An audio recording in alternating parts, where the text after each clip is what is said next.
rejects this administration's narrative. We will not allow our identities to be invoked to destroy Harvard. We will not allow our identities to be invoked to undermine institutions of higher education. And we will not allow the administration to wield our identities as a pretextual prop in the political persecution of our peers.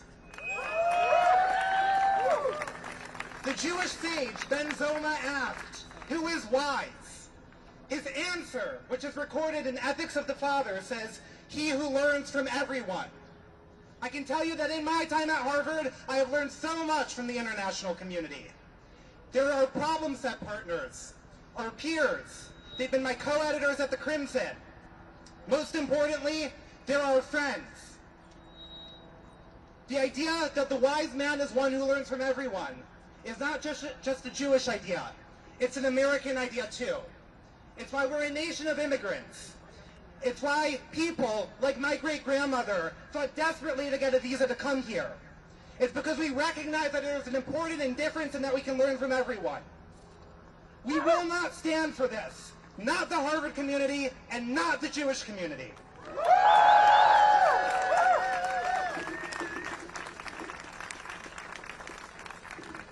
All right, let's have another round of applause for Jacob Miller. Woo! Repeat after me. We're here to learn and not to leave. We're here to learn and not to leave. In education, we believe. In education, we believe. We're here to learn and not to leave. We're here to learn and not to leave. In education, we believe. In education, we believe. Thank you. And now, let's please welcome to the stage Professor Ryan Enos, Professor of Government at Harvard and a member of the Harvard chapter of the American Association of University Professors. Let's hear it for Professor Enos.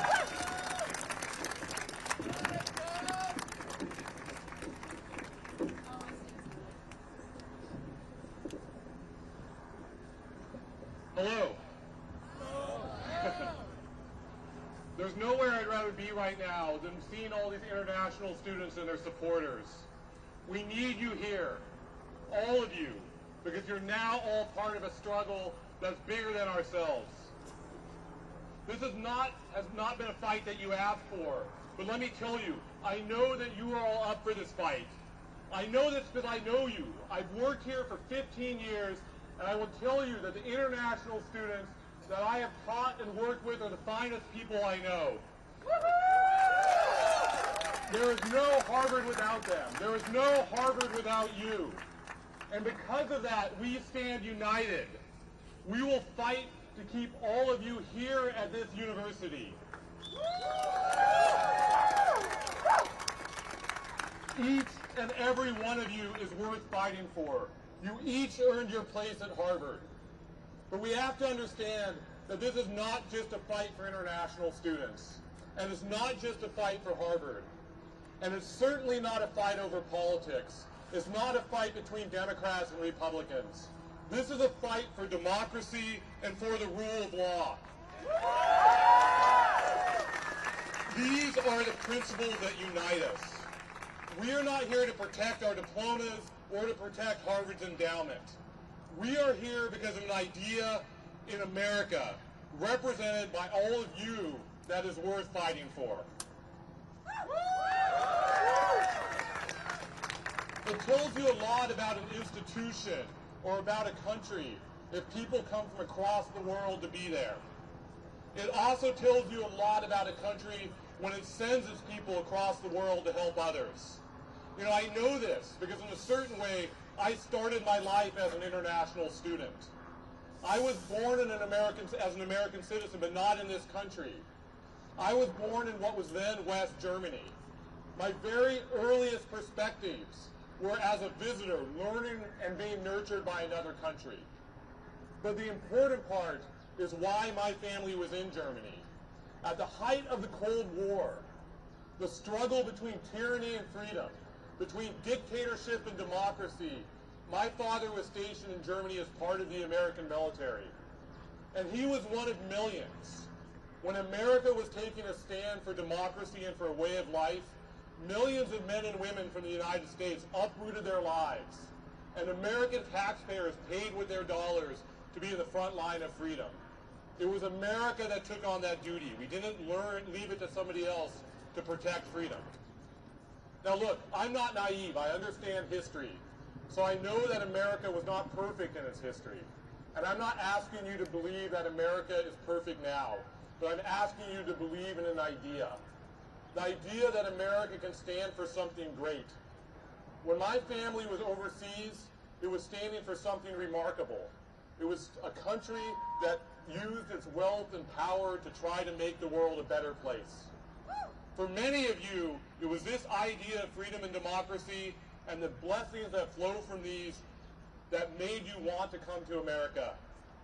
This is the noble idea of America, an America that brings in, teaches, and nurtures the best and the brightest from around the globe and gives so much back to the world. An America that sends its citizens and our science and our ideas around the world to better humankind. An America that stands for democracy, for the idea that a government is for the people and by the people. An idea that people, all people, have certain inalienable rights. But I want to be clear. All of this is now under threat. The attack on Harvard, the attack that is on all of you, is at the center of an attack on democracy, an attack on the rule of law. There's a reason that Donald Trump's attempt to keep international students out of Harvard was blocked by a judge in less than 24 hours. It was blocked because it's blatantly illegal. It not only violates statutory law, but it violates the American constitutional protections of freedom of speech and due process. Freedom of speech and due process, these are the foundations of the American system. These are the foundations of a free society. But Donald Trump is attacking these freedoms because they get in the way of his authoritarian takeover. This is what authoritarians do. And look, I know it may surprise you because he seems so obsessed with us, but Donald Trump doesn't actually care about Harvard. He wants to take Harvard down because universities stand for free ideas and for free speech. Free ideas and free speech get in the way of authoritarians. And so like authoritarians before him in places like Russia, like Turkey, and like Hungary, Donald Trump is attacking universities. And like other authoritarians, Donald Trump is attacking the most vulnerable members of our society, including immigrants. But let me tell you, he underestimated Harvard, and he underestimated all of you. That's right. Harvard stood up and said no. You all stood up and said no. And guess what? We are going to keep saying no because we understand what is at stake here. A rally like this shows what a powerful voice you are. Together we are a powerful voice, and we will stand up for Harvard and for the America that we believe in. I often tell my students that you came to Harvard to do something big because you wanted to do something big, because you wanted to make a difference in the world. Right now, you are doing that. The world is watching as we speak, and we speak up for an ideal of America. This is what we are fighting for, and I know together that we can win. Thank you.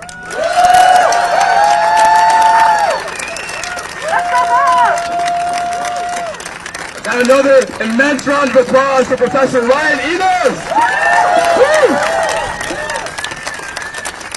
All right, we're going to do a few more chants before we hear from our next, another fabulous speaker.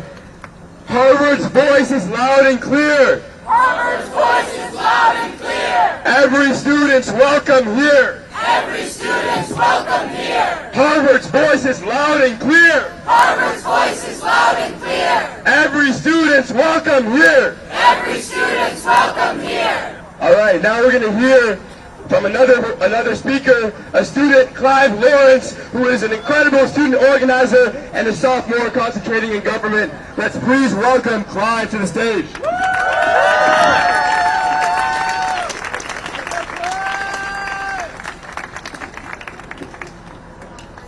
When immigrants are under attack, what do we do? Stand up, fight back! When immigrants are under attack, what do we do? Stand up, fight back! My name is Clive Lawrence, and I am a student at Harvard College. As a child of immigrants and part of a military family, I came here to study, grow, and learn from others. But today, those freedoms are under attack.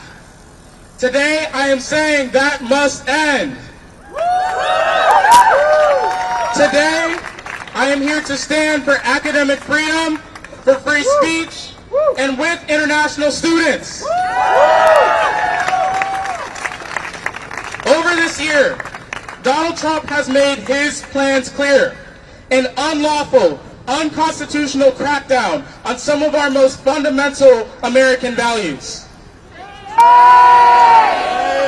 He is attempting to bend our institutions to his will. Responding to this moment requires us to reckon with our history, our present, and our future. Harvard must be up to the task. The great cavern of change is here. There's no going back. We must choose to stand up and fight back against Donald Trump, against suppression, and against injustice. Trump has begun a dangerous march to roll back civil rights in this country. We've seen his vicious, racist attacks on speech and diversity, and his alliance with far-right billionaires who amplify fascist rhetoric. In broad daylight, if we want any chance of stopping their authoritarian agenda, we have to do it now, right here at Harvard and throughout our communities. When immigrants are under attack, what do we do? Stand up, fight back! When immigrants are under attack, what do we do? Stand up, fight back! That's right. What you hear in the news about Harvard isn't isolated. It's coordinated. An assault on dissent, on community, and on institutional independence. And we know this because of where Trump started. It has been 80 days since Mahmoud Khalil was detained for his political speech. A warning to every international student who dares to speak out that ICE could just disappear them from campus. It's been over a month since Trump began cutting Harvard's research funding, jeopardizing our university's core mission. And just under a week ago, Trump made one of his most brazen attacks yet, revoking our campus's ability to enroll international students. Shame! Shame! Are we going to let that stand? No! Are we going to let that stand? No! What do we need to do? We need to stand firm! Stand firm! Stand firm! Stand firm! Stand firm! That's right. We have to end these attacks. It is up to us, each and every one of us. You already know this by being here. Harvard's mission is under siege, not in theory, but in practice. Trump's policies are choking our ability to teach, to learn, and to grow. But we also know something else. When students build power, we win. When campuses build power, we win. When communities build power, we win. History proves it. When students push back against oppression, when we organize with working people and fight for justice, we what? We win. At Harvard, we are joining a long line of anti-war movements, of civil rights movements that show how exactly we can bring about change. And today, we commit ourselves again to resistance and solidarity, especially now more than ever for our international peers. But we must be clear. This is not the kind of solidarity where leaders say one thing and do another, or worse, don't do anything at all. Harvard will only continue fighting for its international students as far as we push it to. Because we mobilized, we can be proud that Harvard is taking Trump to court. But if we want our campus to truly reflect justice, inclusion, and belonging, we must go further together. So let's keep building this movement. For students here, join student groups. For communities here, join community organizations. March in solidarity. Demand protection for our peers and hold our university accountable every step of the way. Because history doesn't remember those who sat quietly while democracy was dismantled. They remember us, the ones who organized, the risk takers, the ones who stood up when it mattered most. We are those people. We are that moment, and our power is just beginning. Let's get to work. Thank you.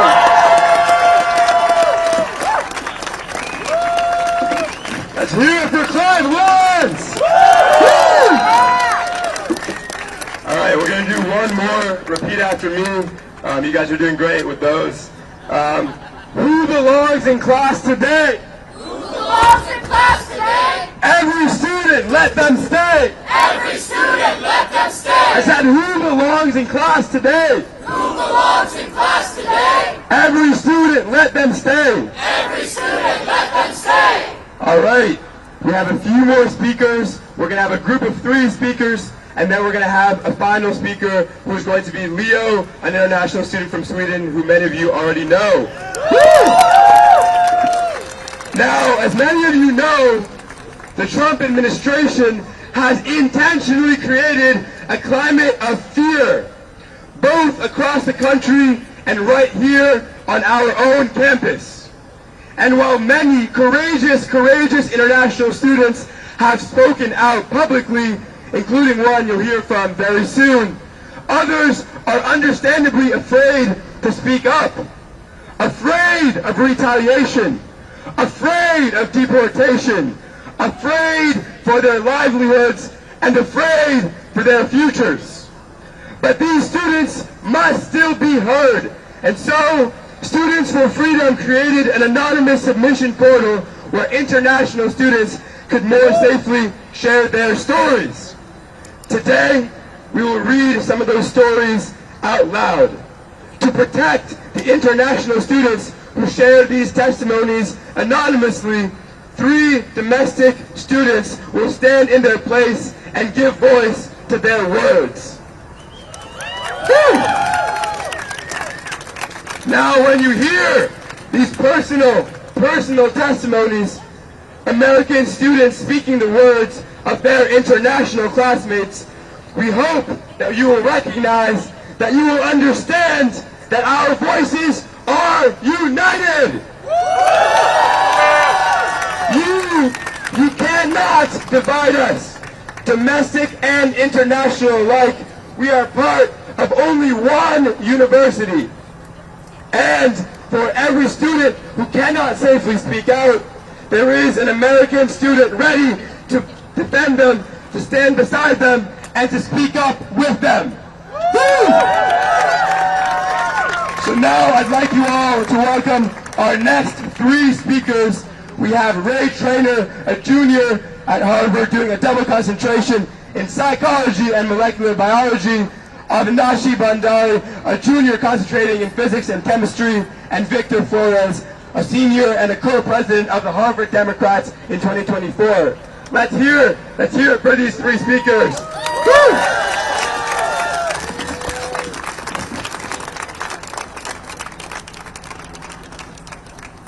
Can everybody hear me? No! Can everybody hear me? Yeah! Awesome! Okay, so this is my first time speaking at a protest. Thank you. And as a science student at Harvard, I know that international students contribute so much to our scientific community and to our community of friends. I could say so much about how Trump is targeting our research and our student body, both our ability to produce knowledge and to share it. But I want to talk a little bit about what it was like to help organize this protest. I would say that for every student I talked to who said that they were excited to come and that they could make it, I talked to someone else who was afraid to come. Yeah. That is abominable. Aren't we supposed to have free assembly in this country? Why do we fear government retaliation? Shame. Trump is using our international students as a bargaining chip. He's threatening to revoke our school's hosting status unless we turn over a massive amount of disciplinary information and surveillance. This is information we are not legally required to give, and once he has it, he will use it for his own nefarious ends. He will use it to attack student protesters, like all of you standing here today. Shame. Trump is also proposing, just now, to review the social media feeds of student visa applicants, presumably so that he can screen out those who disagree with him. Shame. When Trump demands viewpoint diversity at our university, it's clear what he really means. He wants to control what our students say, think, and believe. Shame. This is a blatant attempt at government repression, but we will not be repressed. Today, we can stand up and say no. We can say that our international community is too valuable to use as a bargaining chip. We can say that the government has no business demanding our student records. We can say that we support Harvard's fight against the Trump administration. And that we support our international students in their right to study. Today, I'm speaking for myself, but I am also speaking for all of those students who are afraid to speak. They have submitted anonymous statements because they fear retaliation, a sentence I never thought I would have to say in America. But even in our fear, we will not be silenced.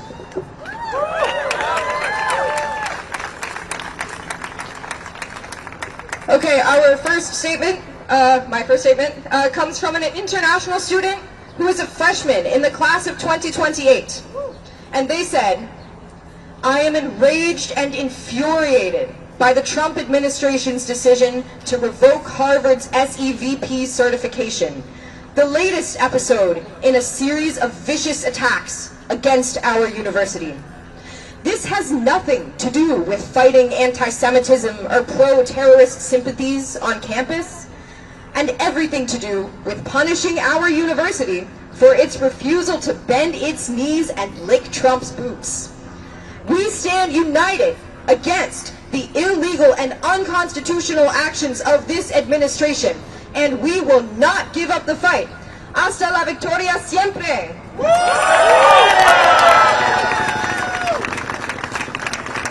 A Harvard International student from the class of 27 wrote this: "Trump's attack on Harvard and on us international students has been deeply impacting my mental health, performance in school, and future. Shame. As a government student, my focus has shifted from understanding the world to fighting for my own rights in a country that is built on the very idea of freedom. No country can ever take democracy for granted, and I hope that people will stand up for it. Suddenly, everything in my life feels uncertain, including coming back to America in the fall. Seeing what happened to students who speak out, my family is really worried about my safety in the U.S. Shame. I'll turn it over to our next speaker, Avinashi. Can you hear me? All right. Yeah, I want to echo a lot of what Ray has said. I'm appalled just to have to be up here to defend my international student, friends. This is a place that I never thought I would get living here in the U.S. But I want to speak as a physics and chemistry concentrator. I've found that frequently, actually, we're some of the least vocal activists on campus, which at a time like this would be a real injustice. As people studying science, we know that the only way that we can successfully do so is by collaborating with all students, especially international ones.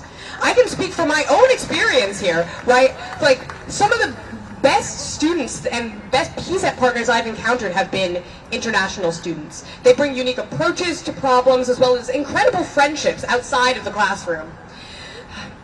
I want to just ask the students here to reflect on the professors they've had at Harvard. For STEM concentrators, I can say the majority, if not all of us, have had an international professor at some point.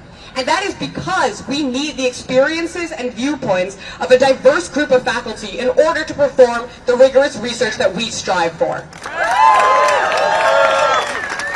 The attack on Harvard and its international students is part of a deeper effort to defund and dismantle the academic world. It's an attempt to reroute our brightest researchers into private corporations, stripping academic institutions of their power. But is that how academics have historically responded in the face of fascism? Have the majority sided with the nationalistic pushes of their home governments? No. And that's exactly what led to the brain drain in Europe in the 20th century. When academia fell apart, we saw an influx of brilliant academics into the US, and by taking them in, we were able to become the center of research that we are today. America has always benefited from being part of the international scientific community. Iconic achievements like the Human Genome Project simply wouldn't have happened without foreign-born scientists who came to the US to study and work.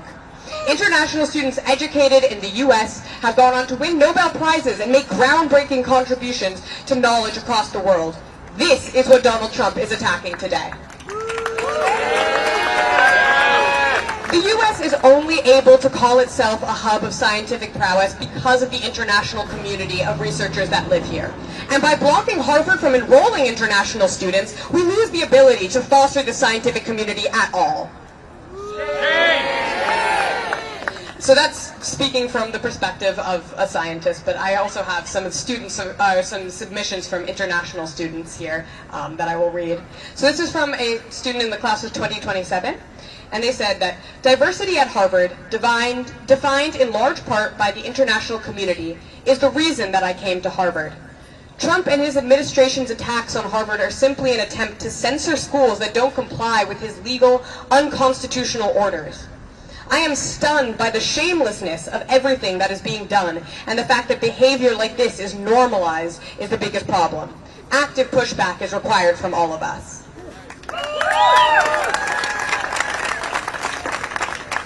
Another sophomore international student says, I come from a country that has a well-protected human rights and democratic values. I never thought that by coming to America I would lose the same freedoms I was lucky to grow up with. In light of recent events, I worry that this country is on a path towards authoritarianism, something that will harm even Americans. I will now pass off to the next speaker. Hello everyone, and thank you for having me. As you see, I am a graduating senior, standing before you, wearing my regalia, set to walk the stage on Thursday, and it's crazy to think that instead of celebrating with my family, I had to leave my dinner early to come to a rally to advocate on behalf of our international community here at Harvard, who have been an incredible part of my story here at the university, and want to share a bit of that with you here today. So I want to briefly share some words from the perspective of a senior who has been deeply impacted by international peers over my time at Harvard. Coming from a small, rural community, most folks back home don't end up leaving our hometown. Few travel outside of the United States. As a student at Harvard, the world opened up to me as the campus's diversity gave me the opportunity to collaborate and exchange ideas with students from communities, backgrounds, and with experiences completely different from my own. And this learning began quickly as day one, when I had the immense luck to be sorted into a room with my gorgeously kind first-year roommate, an opera singer from India. Among the many things that he taught me was a surprising amount of German, as he used our common room as a rehearsal space where he prepared for his role in the magic flute. Most importantly, however, he taught me the value of authenticity. One of the first things that I learned about him was that he was gay.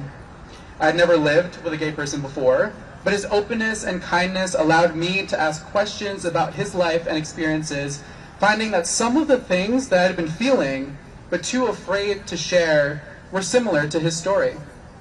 Ultimately, I had to do the hard personal work to unpack my internalized homophobia so that I could be honest with myself.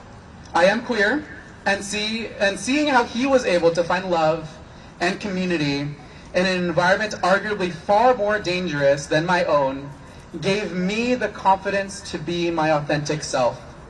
And so he was the first person I came out to in our shared room in Pennypacker freshman year. I share this to say that I would not be the person that I am today without the relationships I have built with my peers, both international and domestic, here at Harvard. And for that, I am eternally grateful.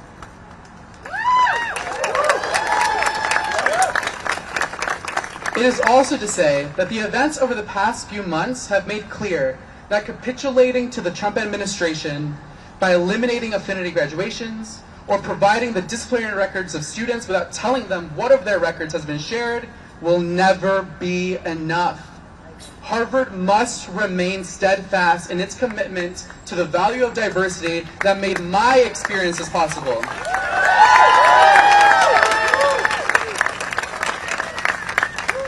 Now, I thank you all for the opportunity to share my perspective, but now I'd love to share those of my peers who cannot be here with us today without great risk. From the class of 2027, to everyone, no matter where you lie on the political spectrum, I hope this matter opens your eyes. College is an opportunity to learn from your peers. The perspectives international students bring to the table make their peers better and more prepared to take on the world. Harvard is not Harvard without its internationals.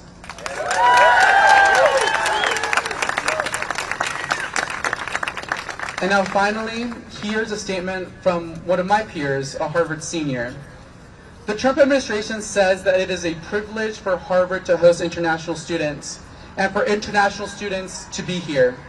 It is indeed a privilege, not one bestowed by a man, but by the constitutions and the laws of this country. We applied to Harvard, got in, went through the lengthy visa process. We followed all the laws. We earned it.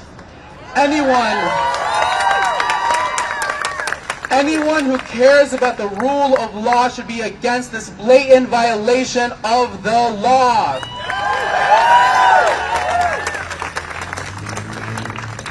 So thank you all once again for having me and my domestic peers up here to be able to share the perspectives of our international students. We urge you to continue to listen to those of the international students and the international community that are able to step up and step forward.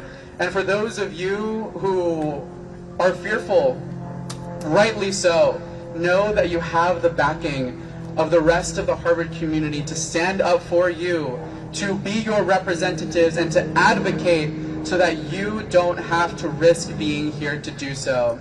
Thank you all.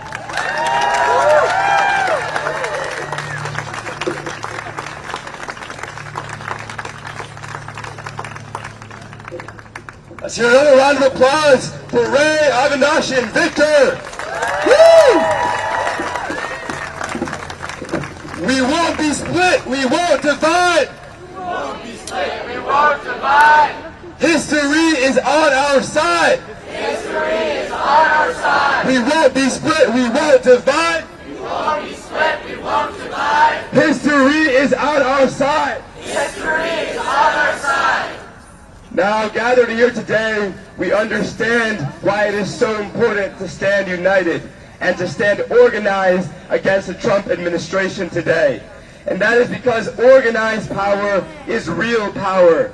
It is by standing with our friends, our peers, our community members in solidarity that we can fight the good fight and that we can win. Woo! Because when immigrants are under attack, what do we do? Stand up, fight back! I said when immigrants are under attack, what do we do? Stand up, fight back! What do we do? Stand up, fight back! What do we do? Stand up, fight back!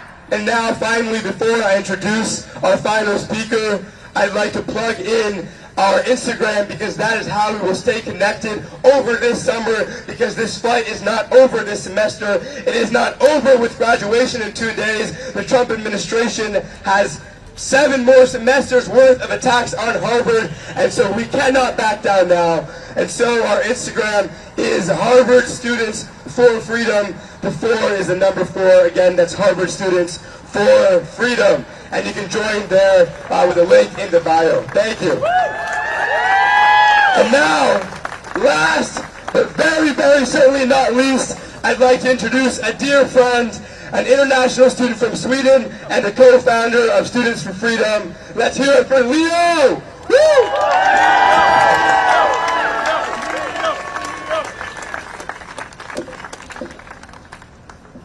Not the best day to fall.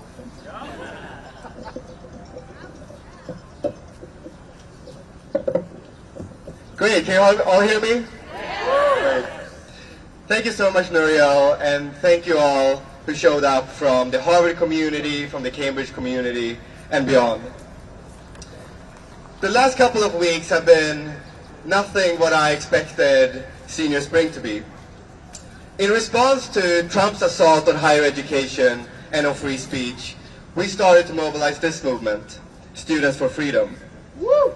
And I have taken every opportunity to stand up for the values that were the reasons that I came to America in the first place.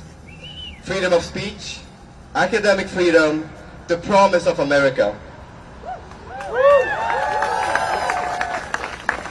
And because of that, I've lived with a constant fear of not being able to attend this commencement and graduate.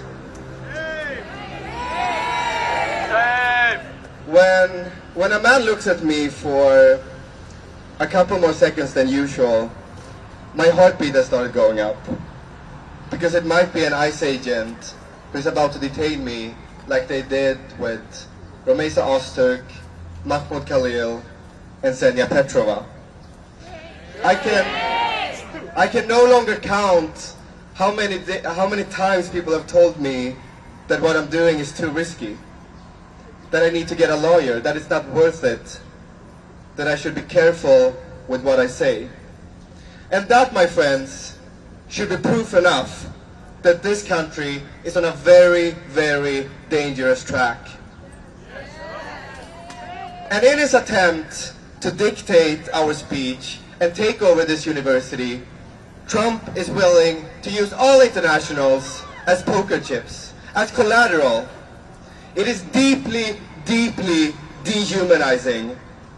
He's throwing people's lives into chaos, and the uncertainty itself will deter people from coming to America to study and do research. Because without these international students, Harvard is not Harvard. That's right.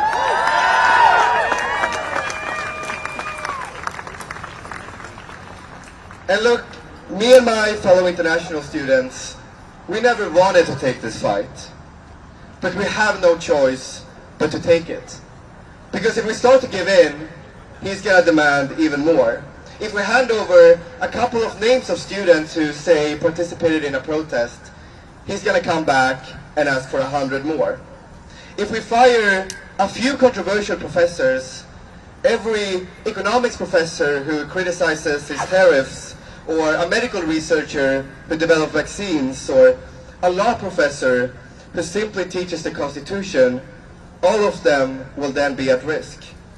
That is why we have to stand firm, we have to stand united, because we will never, never surrender our independence.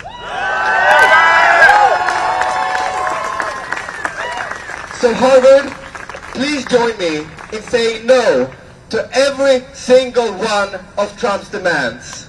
Are we going to let Trump dictate what can be said in our classrooms? No! Louder! No! Are we going to let Trump fire professors who disagree with him? No! Are we gonna let Trump install himself as provost of this university? No! Never, never, never, never, because doing so would be a shame to the ideals and values that this place is supposed to install in us, and that we celebrate this week in particular. Veritas, the right to voice dissent, whether it's in the classroom or it's from the stage of a protest. And doing so would be a shame to the people who walked before us. Those who fought on this very ground 250 years ago to reject a British monarch in favor of a free country. Those who fought for black students to be admitted to this campus. Those who fought for women to be admitted to this campus.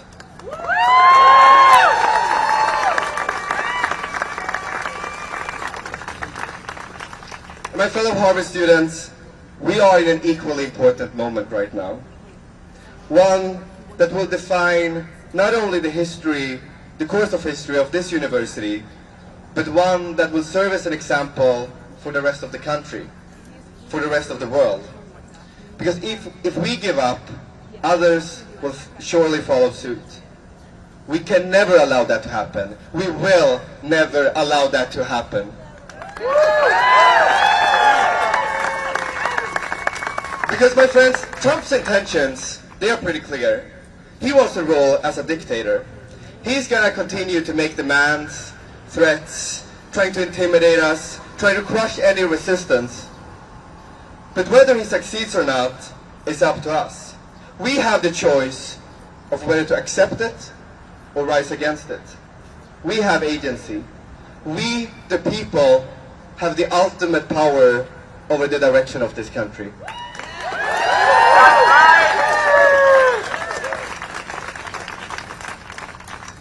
And since we are gathering here around the time of commencement, let me use this opportunity to say something to my fellow class of 2025 graduates.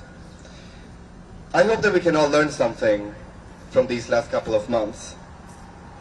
We will all find ourselves in similar situations as Alan Garber in the companies and institutions we work for and lead.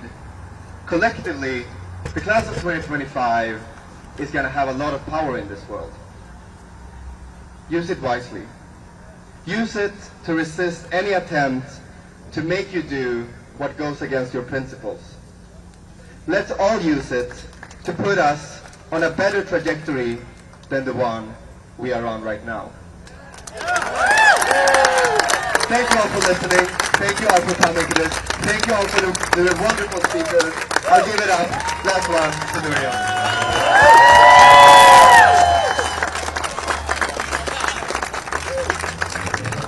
Alright, thank you everybody for being here. Again, follow the Instagram Harvard Students for Freedom. Stay connected, stay in touch, and don't give up the fight. Thank you.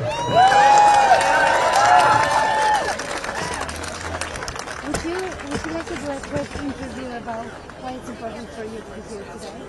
Awesome.